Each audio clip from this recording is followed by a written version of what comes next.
ଏତିକ ବେପାର ହେଇଯାଇଛି।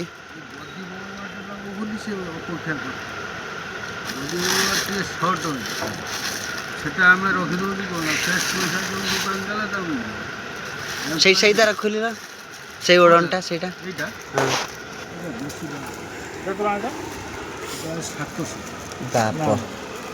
ଗୋଟେ କମ୍ ବାଲା ଦେଖନି କୋଉଠି 2 ଘଣ୍ଟା ପିନ୍ଧିବ ତାପରେ କୁଆଡ଼େ କୁଣ୍ଟା ମୁଚା ହେଇକି ତାର କୋଉଠି ପଡ଼ିବ ହିସାବ ଆଗରୁ ଏଇଗୁଡ଼ା ଚାଲୁଥିଲା ବେଶୀ। ସେଇଟା କେମିତି ପକାନ୍ତି ଟିକେ ପକେଇଲ? ହଁ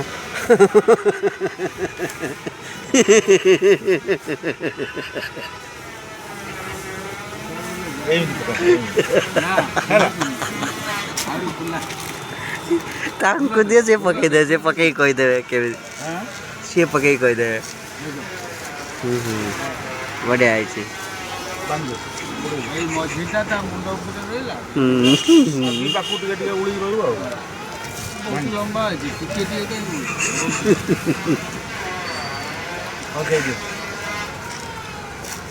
ଯଦି ବଡ଼ ପାଟ ଓଢ଼ୁନି ଆଉ ନା ଆଉ ଆମ ଯେତିକି ମନ୍ଦିର ବାଲା ପିଠା ଦେଇଛନ୍ତି ଆମେ ଆମ ଇଚ୍ଛାର ନା ଗେଞ୍ଜି ନାହିଁ ନା ଗେଞ୍ଜି ଗୋଟେ କୋଉଠି ନେଇକି ଆରେ ପୁଅ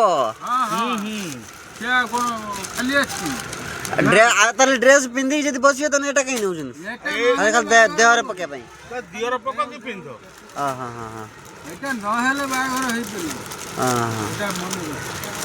ପିନ୍ଧୁ ନ ପିନ୍ଧୁ ପକେଇଦେବି ସେ ବର ପଞ୍ଜାବୀ ୟାକୁ ପିନ୍ଧିବ ନା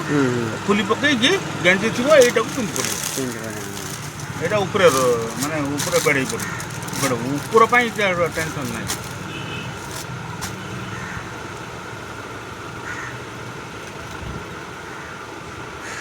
ତିନିଶହ ଇଏ 200 500 1100 650 600 ଟଙ୍କା ଦେବେ କାହିଁକି 500 ଟଙ୍କା ଦିଅ। 100 ଟଙ୍କା ନେବ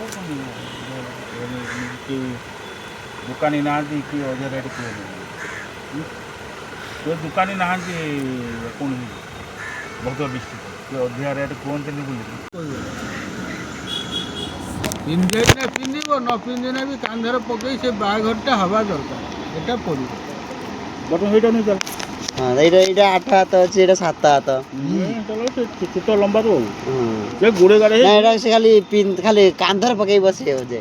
ଯାହା ସେ କରିପାରିବ ଯାହା କରୁ ସେ ଘଣ୍ଟେ ପାଇଁ ବସିଗଲା ପରେ ବାହାଘର ସରିଲା ପରେ ଖୋଲିଦେଇକି ରଖିଦେବ ଆଉ ତାର କିଛି କାମ ନାହିଁ ଇଏ ବି ସେଇଆ କରିପାରିବେ ତମେ ଇଏ ବି ସେଇଆ ନା ଶାଢ଼ୀଟା କଲର୍ ଭଲ ଲାଗୁଛି ଶାଢ଼ୀଟା କଲର୍ ଭଲ ଲାଗୁଛି ଆଉ ସେଇଟା 8 ହାତ ଧୋତି ଭଳିଆ ଯେଉଁ ଲମ୍ବା ଲମ୍ବା ନାହିଁ ଧୋତି କେତେ ହାତ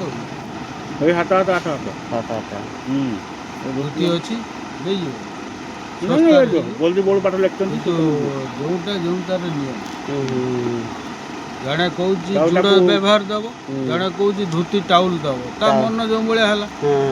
ସେ ଜୁଡ଼ ହେଲା ନା ଟାଉଲ୍ ଜୁଡ଼ ଖାଲି ଜୁଡ଼ଟା ବି ନେଲେ ଜୁଡ଼ ଗୋଟେ ରଖ